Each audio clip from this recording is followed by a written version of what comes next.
نسولك على مرتك. انا والله الا انا فين تاكل بلا مدام. نيتو تاكل بلا نمره. نيتو ناقصه. ايوا ودي خلي داك الجمل راقد. مالها؟ ياسين ما غيجيش اليوم. شنو هو؟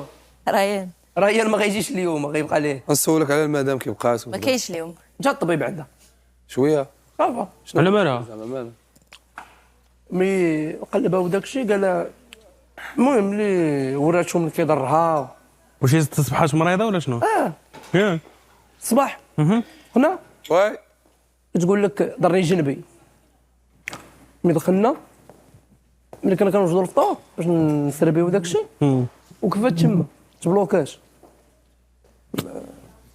مشينا ما عرفتش البلان شنو كتقول لك انا جنبي دابا شويه انا مشيت طليت. ضربات شي حاجه درت شي لعيبه؟ لا دابا الطبيب اش قال لها؟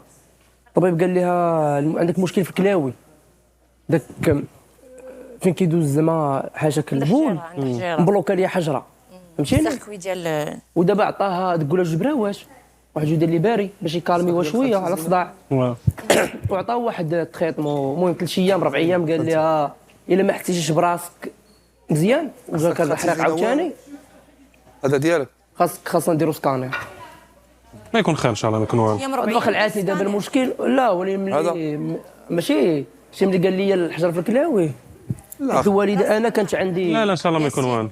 انا عرفت هو قال لي الدواء هو قال لي 100% الدواء غادي زعما غادي يفرش داك الشيء. بغيت نخلعها كنت كنقول لها راه عندك غير البرد غير البرد. انت الشي انا ما شفتهاش. لا حسيت بها انا شفتها دابا الاعراض اللي بقات كتقول لي وقصت لها انا لقيتها منفوخ.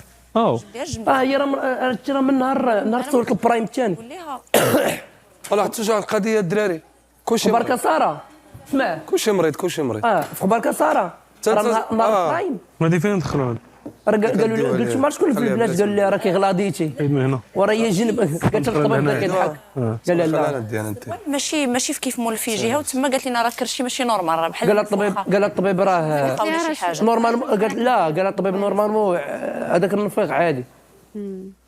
صافي انا ندوزو الجفاف دابا ما فهمتش ما هما زعما الحريق ديالهم صعيب. انا دوزتو عرفتي راه ما يمكنش والله الا واحد شتيها قبيله واحد الحريق صعيب بزاف خصوصا اول مره فاش كتشد داك الكخيز اول مره صعيب الحال بزاف والله الا صعيب. انا خلعتني انا ما اول مره دازت عليا صعيبه من بعد شي ما قال الطبيب الحجر انا مشى بالي بعيد حيت الوالده كنا كنعانيو معاها في شحال هذه كانت هي مريضه بالحجر ما خلينا سيدي حرازم ما خلينا بالنسبه لهم نمشي نديرو الجفاف نمشي الولي من قال لي راه هاد زعما راه ماشي شي حاجه كبيره زعما غير داك العرق اللي كيدوز البول من الكلاوي نبوشيه ما شي اوبيراسيون ولا شي حاجه لا قال لها الدواء قال لها من 3 ايام الا ما فاشكش الحريق خاصك ديري سكانير نتمناو خير ان شاء الله. دابا خرجنا هاد الدواء